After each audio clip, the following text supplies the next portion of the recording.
ایمل قاسی کاروبار کے لیے امریکہ جانے والے شخص قاتل کیوں بن گیا؟ امریکی ریاست ورجینیا کے علاقے Langley central intelligence agency CIA کے مرکزی داخلی گیٹ کے سامنے ٹریفک سگنل پر ریڈ لائٹ جگمگاتی ہیں، چلتی ہوئی کاریں بھی رک جاتی ہیں۔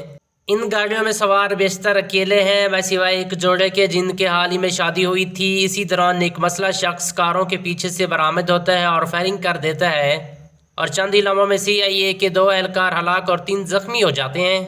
گاڑیوں میں موجود 3 خواتین کو خراش تک نہیں آتی۔ حملے کے بعد یہ شخص دوبارہ اپنی کار میں سوار ہو کر فرار ہو جاتا ہے۔ یہ واقعہ آج سے ٹھیک 28 برس قبل یعنی 25 جنوری 1993 کی صبح پیش آیا تھا۔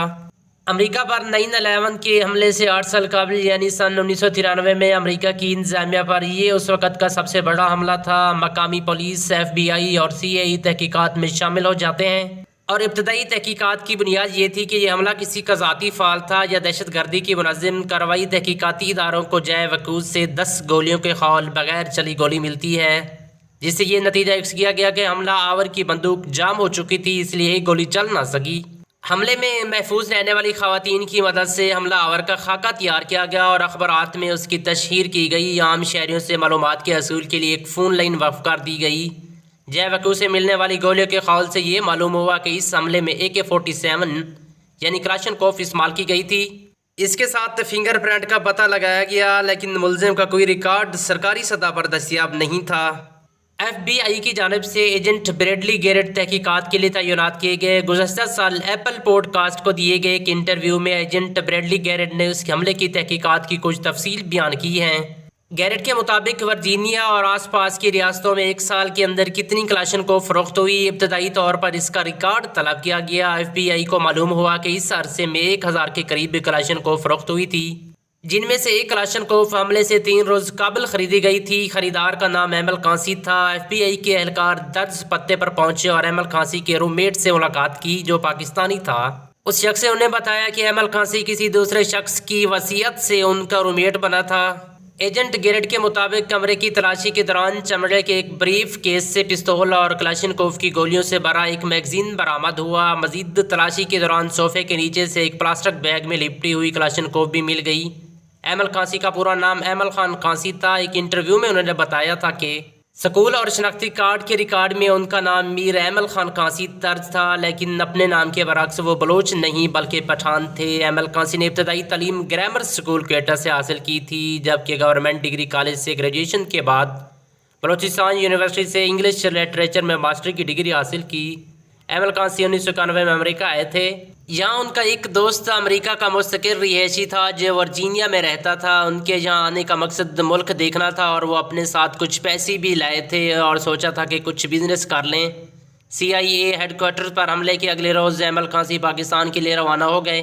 اس واقعے کی تحقیقات کرنے والے FBI ایجنٹ گیرٹ پاکستان ہے۔ انہوں نے ایمل قاسی کے خاندان سے بھی ملاقات کی۔ انہوں نے بتایا کہ ان کی جنوری میں ایمل سے ملاقات ہوئی تھی۔ انہیں واقعے کے بارے میں بھی CNN سے معلوم ہوا۔ امریکی حکومت نے ایمل قاسی کی گرفتاری پر $20 لاکھ کا انعام مقرر کر دیا۔ FBI ایجنٹ گیرٹ کے مطابق جب ملزم کسی اور ملک کا شہری ہوا تو معاملہ ختم ہو جاتا ہے۔ ایجنٹ گیرٹ نے اپنے انٹرویو میں بتایا کہ کوئٹہ میں ایک مقامی کلارک نے کراچی میں امریکی سفارتخانے کے ساتھ رابطہ کیا اور بتایا کہ انہیں معلوم ہے کہ امریکہ کو ایمل قاسی کی تلاش ہے، ہمیں معلوم ہے کہ وہ کہاں ہیں، ہم اس کو ایک مخصوص مقام پر لا سکتے ہیں مگر اس کے لیے رقم درکار ہوگی۔ گیرٹ کے مطابق جلدی وہ افغان قبائلی سربراہوں سے رابطے میں آ گئے۔ تصدیق کے لیے ایمل کی تازہ تصویر فراہم کی گئی اور اس کے بعد شیشے کا گلاس امریکی حکام کو دیا گیا۔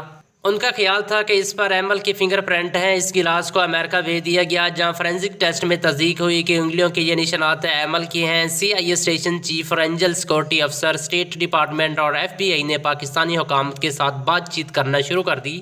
ان دنوں پاکستان میں نواز شریف کی حکومت تھی۔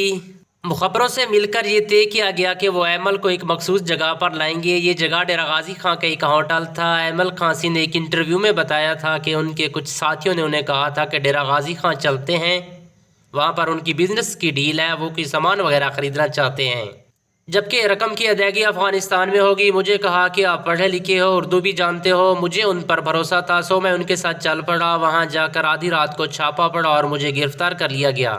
ایجنٹ گیرٹ کے مطابق انہوں نے ایک مقامی جاسوس ہوٹل میں بھیج دیا جو وہاں کی خبر دے رہا تھا۔ ان سمیت FBI کے 4 اہلکاروں نے قمیض شلوار پہنی اور روانہ ہو گئے۔ جاسوس نے بتایا کہ وہ تیسری منزل کے کمرے نمبر 317 میں ہیں۔ انہوں نے بتایا کہ مرکزی دروازے کا کھلا رہتا ہے اور گارڈ نہیں ہوتا۔ ایجنٹ گیرٹ حیرت کا اظہار کرتے ہوئے بتایا کہ ان کا خیال تھا کہ صبح 4 یا 5 بجے کم لوگ ہوں گے، لیکن یہ اندازہ غلط ثابت ہوا کیونکہ یہ گرم علاقہ تھا اور لوگ صبح سویرے ہی کام شروع کر دیتے تھے، اس لیے سڑکوں پر کئی سو لوگ موجود تھے۔ قمیض شلوار میں ملبوس امریکی ان کی نظر میں آ گئے۔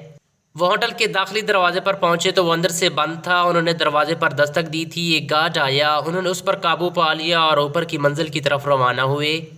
مطلوبہ دروازہ بجایا اور بتایا کہ نماز کا وقت ہو گیا ہے۔ 1-2 بار دستک کے بعد دروازہ کھلا تو ایجنٹس اندر داخل ہوئے۔ وہاں پر موجود مشتبہ شخص کو گرفتار کر لیا گیا۔ ایمل خانسی اپنے بیان میں حملے کی وجہ بتاتے ہوئے انہوں نے کہا کہ انہیں غصہ تھا کیونکہ امریکی طیاروں نے عراق پر حملہ کیا تھا۔ وہ CIA کی مسلم ممالک میں مداخلت کی وجہ سے بھی غصے تھے۔ اس کے علاوہ انہیں امریکی اتحادیوں کی جانب سے پاکستانیوں کی ہلاکت پر بھی تشویش تھا۔ ایمل خانسی کی تمام اپیلیں مسترد ہونے کے بعد 14 نومبر 2002 کو انہیں زہر کا انجیکشن لگا کر سزائے موت پر عمل درآمد کر دیا گیا۔ سزائے موت پر عمل درآمد سے قبل ان سے 2 بھائیوں اور ایک پیش امام نے آخری ملاقات کی تھی۔